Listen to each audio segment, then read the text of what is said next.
나의 사랑하는 채 비록 헤어졌으나 어머니. 여호와께서 노아에게 이르시되 너와 내 온 집은 방주로 들어가라. 이 세대에서 내가 내 앞에 이로움을 내가 보았음이니라.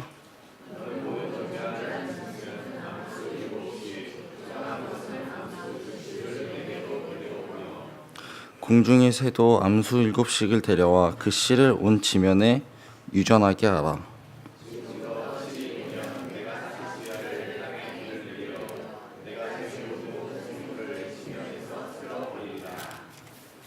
노아가 여호와께서 자기에게 명하신 대로 다 준행하였더라.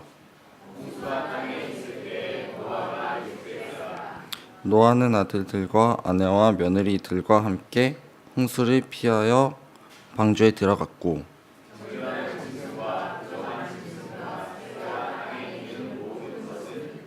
하나님이 노아에게 명하신 대로 암수 2씩 노아에게 나와 방주로 들어갔으며 노아가 600세 되던 해 둘째 달 곧 그 달 열 아랫날이라. 그날에 큰 기쁨의 샘들이 터지며 하늘의 창문들이 열려 40주야를 비가 땅에 쏟아졌더라. 담배를 피우시나요? 네.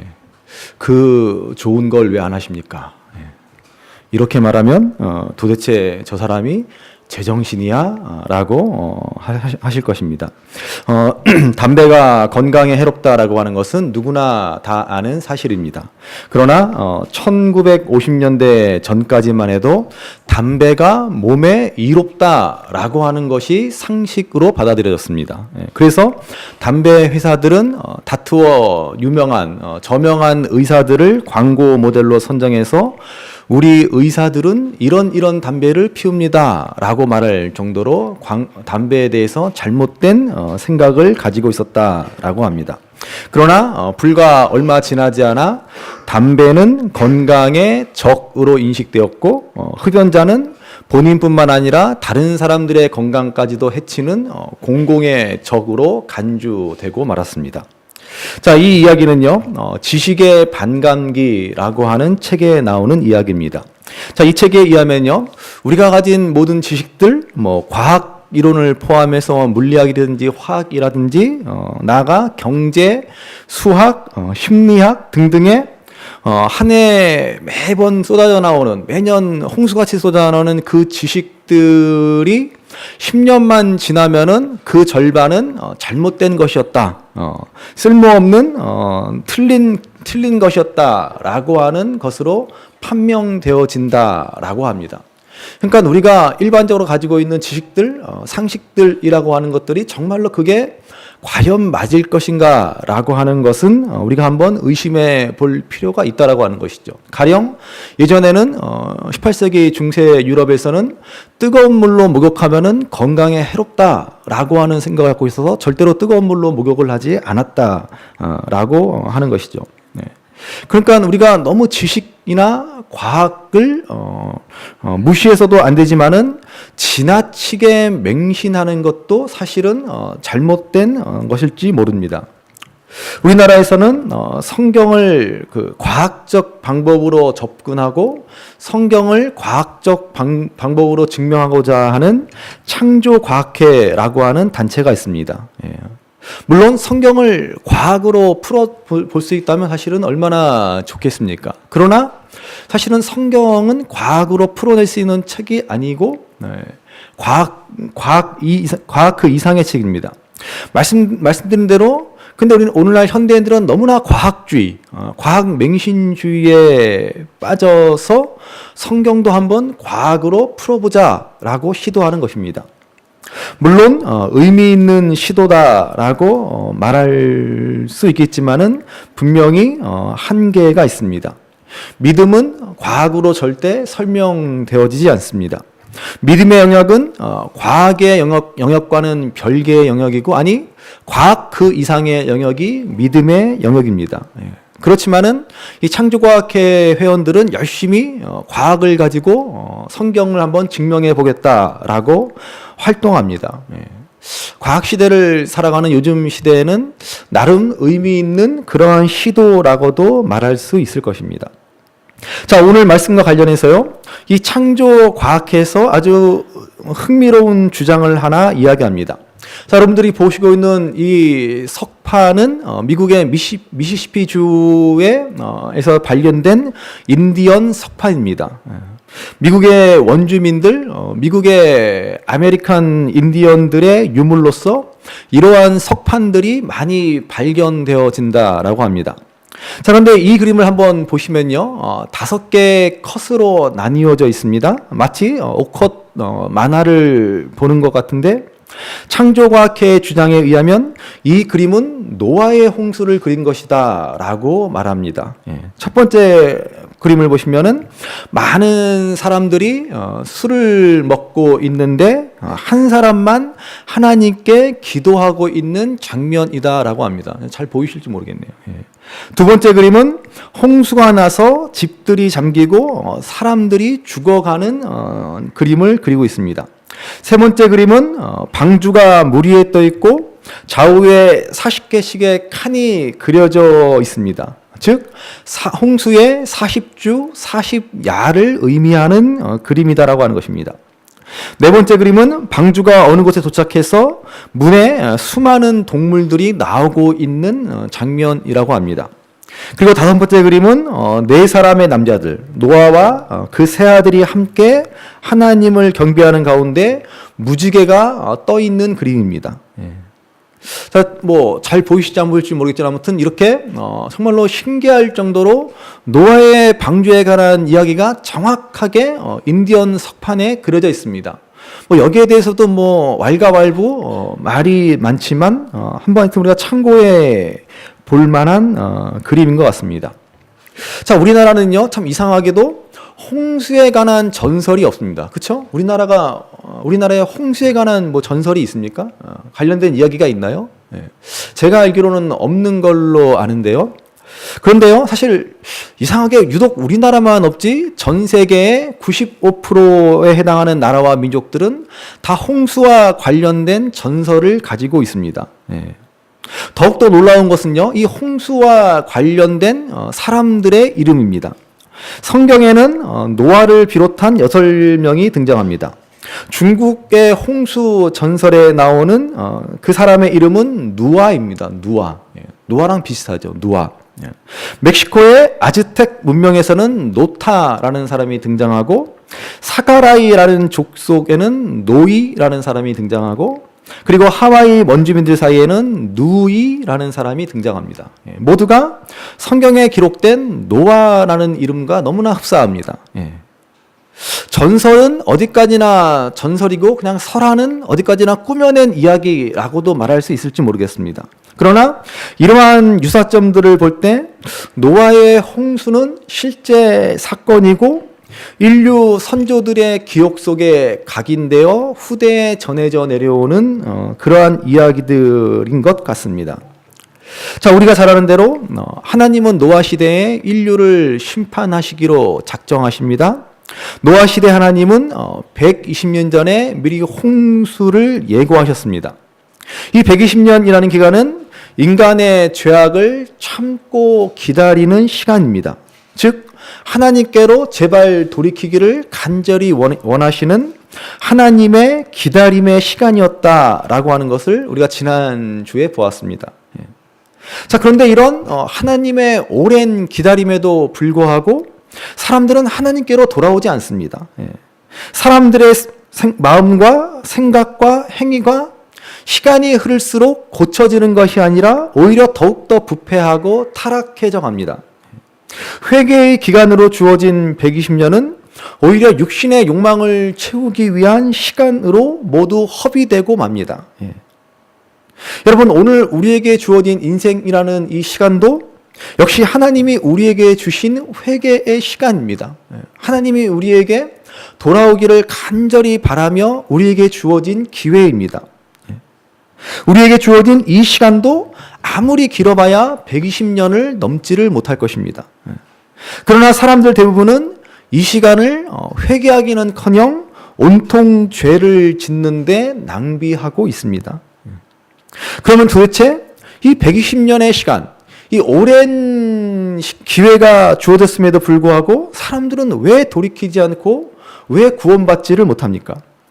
한마디로 뭐예요? 한마디로 믿지 않았기 때문입니다. 하나님의 말씀을 그저 농담으로 생각했기 때문에 그렇습니다. 바로 그것이 사람들과 구원받은 노아의 차이점입니다. 믿음장이라고 불리우는 신약의 히브리서 11장 7절 말씀은 바로 그 점을 우리에게 정확하게 말해줍니다. 우리 히브리서 11장 7절 말씀 다 같이 한번 읽어보겠습니다.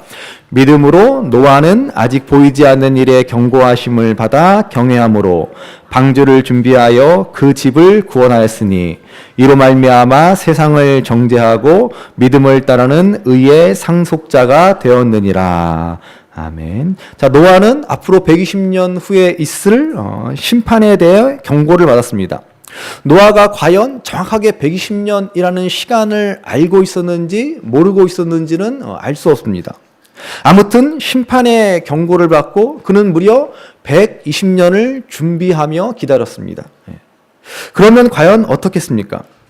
사람들 대부분은 믿지도 않았지만 아마 처음에는 이 노아에게 주신 이 경고를 심각하게 듣는 사람들도 있었을 것입니다. 정말 그럴까? 정말 심판하실까? 긴가민가? 혹시 있을지도 모를 심판을 준비했을지도 모릅니다. 그러나 한 해, 두 해 지나면서 잊어버립니다. 에이, 무슨 심판은 무슨 심판이야. 혹시나 했는데 역시나구만. 그러면서 사람들은 점점 더 안일한 삶, 죄악된 삶에 빠져 살고 말았을 것입니다. 그러나 노아는 그렇지 않았다는 것입니다. 그는 하나님의 경고를 들은 날부터 열심히 방주를 짓기 시작했습니다. 그 큰 방주를 가족들과 함께, 아들들과 함께 몇 년에 걸쳐서 완성했습니다. 얼마나 많은 사람들이 노아를 보고 비웃고 조롱했겠습니까? 너 무슨 짓 하는 거야 지금? 아니 왜 배를 산 위에다 만들고 있는 거야? 제정신이야? 이런 말부터 시작해서 아니 무슨 심판은 무슨 심판이 온다 그래? 몇 년이 지났는데 몇십 년이 지났는데 무슨 심판은 무슨 소리야? 그러나 노아는 포기하지 않고 인내하며 방주를 짓습니다. 정말 믿음이 없이는 도저히 할 수 없는 일입니다. 방주를 완성하는데 얼마나 걸렸는지는 모르지만 최소한 몇 년은 걸렸을 것입니다. 몇십 년, 120년 내내 걸렸을지도 모릅니다. 그렇게 오랜 시간을 들여 방주를 완성했지만 정작 방주를 짓는 것보다 방주를 다 완성한 이유가 더 힘들었을 것입니다. 그렇게 방주를 지었건만 심판의 기미가 전혀 보이지 않았기 때문입니다. 방주를 다 짓고 완성한 후에도 10년, 20년을 기다려도 하나님의 심판은 내리지 않습니다.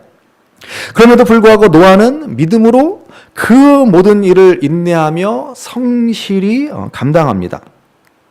인내와 성실, 노아는 120년 동안 이 자세를 잃어버리지 않았다라고 하는 것이죠. 여러분, 믿음의 또 다른 이름은 바로 인내와 성실입니다. 여러분, 우리가 한두 번 기도해보고 포기해버린 기도가 얼마나 많습니까? 역시나 안 들어주시네. 역시나 응답해 주시지 않네.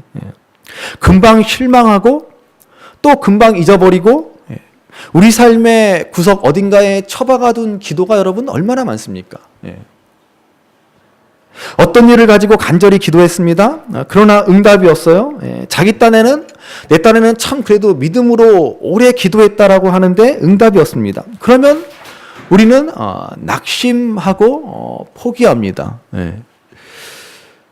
자, 내가 정말 믿음 생활 잘하고 열심히 하나님을 믿는다라고 하는데 이상하게 인생은 꼬이기만 하고 풀려가지가 않습니다. 그러면 어떻게 합니까? 우리는 낙심하고 어느새 신앙의 열리는 다 떨어지고 맙니다. 그러나 여러분, 인내와 성실로서 우리가 이 모든 일들을 믿음으로 감당해야 합니다. 하나님이 들어주시지 않는 것 같고 하나님이 외면하는 것 같고 내 인생의 문제가 전혀 풀리지 않는 것 같을지라도 우리는 끝까지 포기하지 않고 인내와 성실로 하나님을 의지해야 할 것입니다. 누가복음 18장에 보시면 예수님 말씀하신 불의한 재판관의 비유가 나옵니다. 자, 이 재판관은요, 하나님도 두려워하지 않고 사람도 두려워하지 않는 정말로 그야말로 양심 없는 양심에 화인 맞은 그러한 사람입니다. 뇌물을 받고 그 뇌물을 따라 재판을 마음대로 합니다. 그야말로 유전무죄, 무전유죄입니다. 돈을 주면 재판을 좋게 하고 돈을 안 주면 유죄를 때려버리고. 자, 그런데 그 마을에 억울한 일을 당한 한 여인이 있습니다. 가난한 이 여인은 뇌물을 줄 돈도 없습니다. 그저 어떻게 해요? 날마다 재판장을 찾아가 자신의 억울함을 하소연합니다. 그러니까 이 재판장이 뭐라 그래요? 내가 하나님도 사람도 두려워하지 않지만 이 여인이 하도 귀찮게 굴어서 내가 도저히 못 살겠다. 내가 도저히 귀찮아서 이 여인의 원한을 풀어주겠다라고 말하지 않습니까? 자, 그러면서 이 비유의 결론적인 말씀은 이렇게 불의한 사람도 밤낮 부르짖어 기도하면 귀찮아서라도 들어주는데 하물며 하늘에 계신 우리 아버지께서는 우리의 기도를 당연히 들어주시지 않겠느냐라고 하는 것입니다. 그렇죠. 여러분 그렇지 않습니까? 불의한 재판관도 귀찮아서라도 들어주시는데 하나님은 어떤 하나님이세요? 우리를 너무나 사랑하시는 가장 좋으신 분입니다. 그러면 당연히 우리의 기도를 들어주시지 않겠습니까? 우리는 이 믿음으로 늘 기도에 힘써야 합니다. 자, 그런데 이 비유를 말씀하신 후에 예수님께서 한마디를 덧붙이시죠. 제가 성경을 읽으면서요, 가장 충격을 받은 말씀 가운데 하나가 바로 이 말씀입니다. 예수님이 이 비유를 말씀하시고 나서 한마디를 덧붙이십니다. 그러나 인자가 올 때에 세상에서 믿음을 보겠느냐 그러십니다. 처음 이 말씀을 볼 때 정말로 뒤통수를 한 대 세게 얻어맞은 그러한 느낌이었습니다. 하나님은 우리의 기도에 우리의 기도에 응답하시는 하나님이시다라고 말씀하시고 나서 그러나 그 응답이 더딜 때도 있고 때로는 하나님이 외면하고 안 들어주시는 것 같을 때도 있고 때로는 하나님이 안 계시는 것 같을지라도 포기하지 않고 끝까지 주님 오실 그날까지 기도하는 사람, 과연 그런 사람이 있겠느냐라고 하는 것입니다. 그런 사람이 있겠느냐? 전혀 하나님이 들어주시지 않고 외면하지 않는 그런 상황에도 믿음을 잃지 않고 끝까지 하나님만 의지하며 살아갈 수 있는 사람, 그런 사람이 과연 있겠느냐는 거예요. 우리는 금방 실망하고 금방 낙심하고 금방 믿음을 저버리지 않습니까? 내 기도를 듣지 않으시고 나를 외면하시는 것 같은 그런 답답한 상황, 하루 이틀, 한 해, 두 해가 지나도 전혀 풀리지 않는 인생의 그 어려운 고통들, 그 속에서도 인내 가운데 실망하지 않고 끝까지 하나님을 찾고 의지하는 사람이 과연 있겠느냐라고 하는 것입니다. 예수님은 그러한 사람을 간절히 찾고 기다리고 계시는 것입니다. 그래서 이 비유는 이렇게 시작합니다. 항상 기도하고 낙심하지 말아야 할 것을 비유로 말씀하시되. 이처럼 우리 예수님은 우리가 끝까지 기도하며 낙심하지 않기를 바라고 계십니다. 인내와 성실로서 하나님을 끝까지 찾고 의지하기를 간절히 바라고 계시는 것입니다. 여러분, 성실이 재능을 이긴다라는 말이 있습니다. 그렇죠? 아무리 재능이 좋아도 성실한 사람을 이길 수 없습니다. 성경 갈라디아서 6장 9절은 말씀합니다. 우리가 선을 행하되 낙심하지 말지니 피곤하지 아니하면 때가 이름에 거두리라. 여러분, 낙심은요, 사단의 가장 강력한 무기입니다. 우리를 포기하게 만들어 버립니다. 그러나 우리가 결코 낙심하지 않고 포기하지 않고 끝까지 성실하면 우리는 반드시 하나님의 은혜 가운데, 하나님의 능력 가운데 살아가게 될 것입니다. 오늘 노아는 인내하며 끝까지 성실했습니다. 그는 무려 120년을, 말이 120년이지. 이 120년을 그는 성실히 하나님의 명령을 준행하였습니다. 다시 히브리서의 말씀을 보시면 이런 노아의 믿음이야말로 하나님을 경외하는 것이 무엇인지를 잘 보여주고 있습니다. 여러분, 경외라는 말이 무슨 뜻입니까? 경외. 우리가 일상생활 가운데서는 잘 안 쓰는 말이지만은 신앙생활에 있어서는 자주 등장하는 단어가 경외입니다. 경외. 공경할 경, 두려울 외. 공경하여 두려워하다. 너무나 존경한 나머지 그 앞에 서기도 감히 어려운 상태. 그렇죠? 우리가 누구를 너무나 두려워하면은, 그렇죠? 그 앞에 서기도 감히 두렵죠. 그래서 여러분들이 종종 제 앞에 서는 걸 두려워하지 않습니까? 아니구나. 비웃는 웃음. 거룩한 두려움, 경외라고 종종 표현합니다. 자, 이 경외라는 말을요, 보다 현대적인 단어로 바꾸면 진지함과 성실함이라고 말할 수 있습니다. 하나님 앞에서 진지하고 성실한 자세를 갖는 것, 하나님 말씀을 그냥 가벼이 듣지 않고 적당히 흘려버리지 않고 한 귀로 듣고 한 귀로 흘려버리는 것이 아니라 진지하고 성실하게 그 말씀을 따라 살아가는 것, 그것을 경외라고 우리가 말할 수 있을 것입니다. 지나간 일제시대에 우리나라의 애국지사 가운데 월남 이상재 선생님이라는 분이 계십니다. 그분은 독립운동을 하다가 감옥에 투옥되어서 감옥 벽에 쓰여진 성경 말씀을 보고 충격을 받아 그리스도인이 되었습니다. 그때 거기에 써있던 말씀은 산상수훈의 말씀 가운데 하나였습니다. 너희는 눈에는 눈으로 이는 이로 갚으라 하였다는 것을 들었으나 나는 너희에게 이르노니 악한 자를 대적치 말라. 내 원수를 사랑하며 너희를 핍박하는 자를 위하여 기도하라. 우리가 너무나 잘 아는 말씀이죠. 이 말씀을 읽은 후에 성경에 대한 궁금증이 생기고 성경을 읽고 마침내 이분이 그리스도인이 되었습니다. 자, 이상경 선생님은 그리스도인이 된 후에 민족의 미래를 걱정하며 이제 미래를 준비하는 일이 가장 시급하다라고 생각했습니다. 그래서 그분이 만든 우리가 너무나 일상적으로 쓰는 단어가 있는데 바로 청년이라는 단어를 만들었습니다. 청년. 청년이라는 단어를 만들고 이제 이 나라의 젊은이들, 나라의 미래를 이끌어갈 그 젊은이들을 양성하고 미래의 지도자로 준비시키는 일에 매진합니다. 그분의 유명한 일화 가운데 이런 일이 있습니다. 당시 YMCA의 유도반에 김홍식이라는 선수가 있었습니다. 우리 교회도 김홍식이라는 장로님 마침 없으면 김홍식이라는 이상현 선생님은 특별히 YMCA 운동과 함께하며 유도반, 야구반을 통해서 젊은이들에게 꿈과 열정과 그다음에 강건한 체력과 정신을 함양하는데 힘썼습니다. 자, 근데 이 YMCA 김홍식이라는 선수가 그 시절 갓쓰고 도포 입던 시절에 운동하느라 반바지 차림으로 종로 내거리를 뛰어다녔습니다.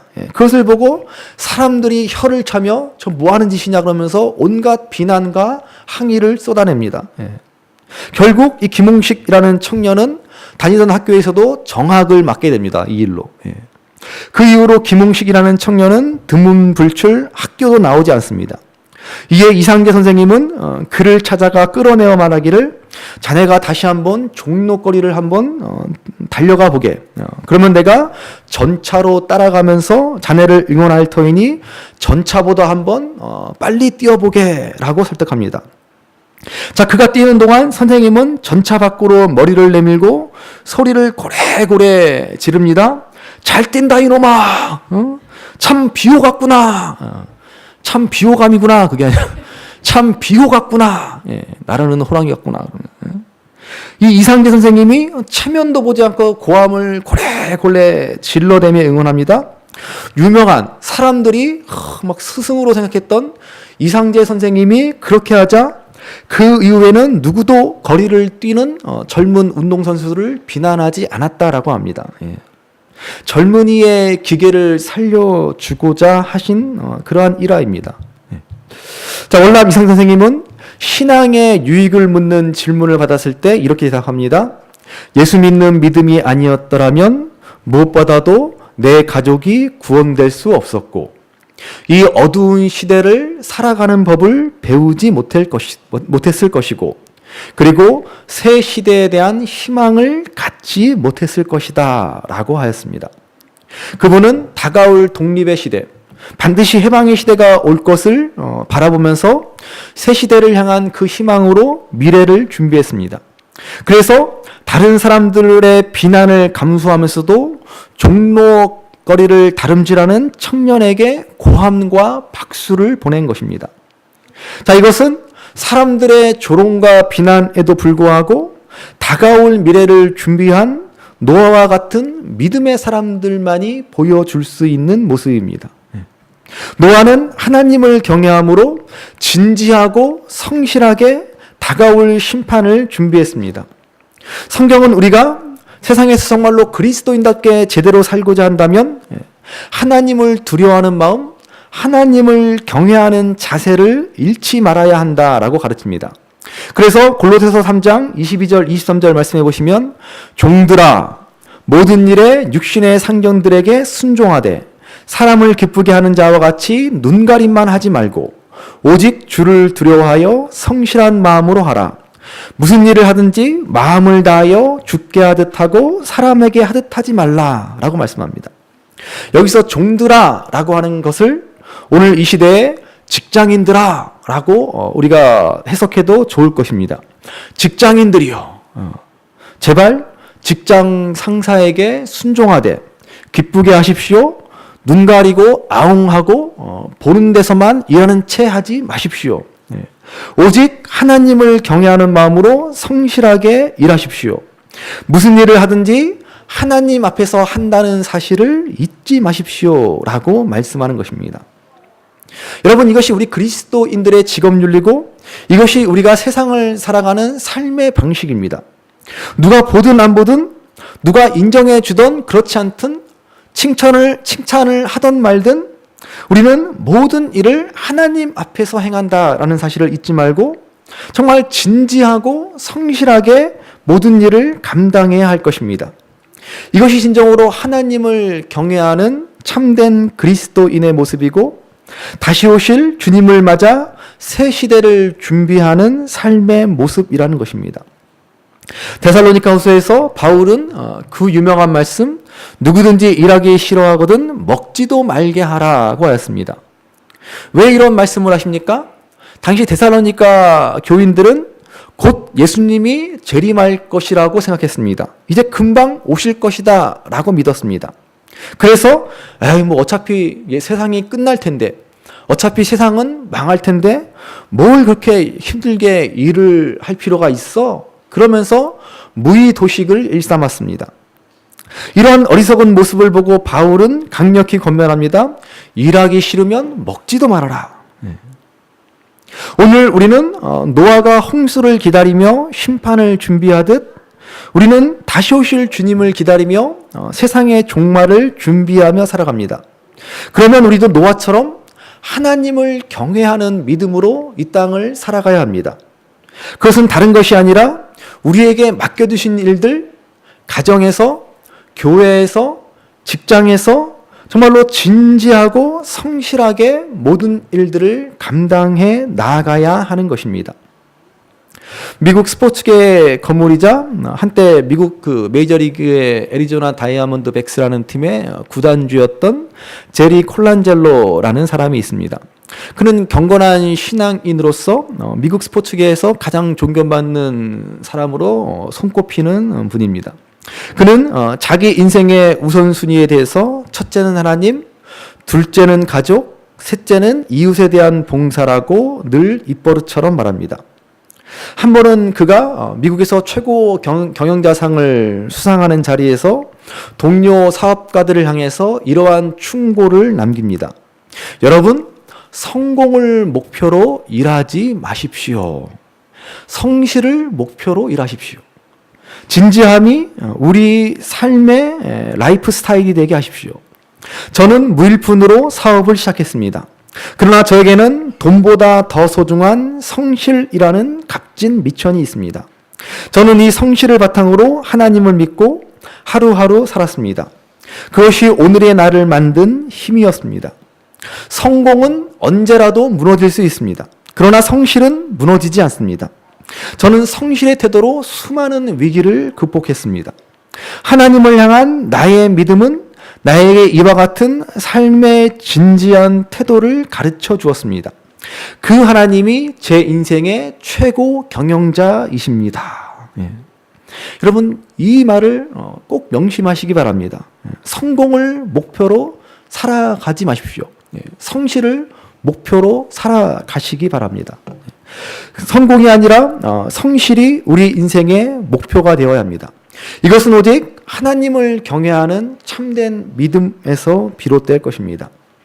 이 어지럽고 혼란한 시대에서 우리가 교회와 성도들이 세상의 소금과 빛의 사명을 감당하는 것은 다른 것이 아니라 각자의 자리에서 마음을 다해 하나님께 하듯 모든 일에 최선을 다해 진지하고 성실하게 살아가는 것입니다. 그것이 우리가 다가오는 새 시대를 준비하며 우리의 자녀들, 우리의 다음 세대들에게 새로운 시대를 열어주는 복된 삶을 살아가는 비결이고, 또한 다시 오실 주님을 기다리며 준비하는 참 믿음의 삶을 살아가는 길입니다. 그러므로 믿음으로 하나님을 경외함으로 방주를 준비한 노아처럼 오늘 믿음으로 진지하고 성실하게 내게 맡겨진 모든 일들을 잘 감당하여서 가정과 교회와 직장에서 소금과 빛이 되어 새로운 시대를 준비하며 다시 오실 주님을 맞이할 준비를 하시는 저와 여러분들 되시기를 주님의 이름으로 간절히 바랍니다. 귀하다 우리 어머님이 들려주시던 재미있게 듣던 말이 책 중에 있으니 이 성경심이 사랑합니다.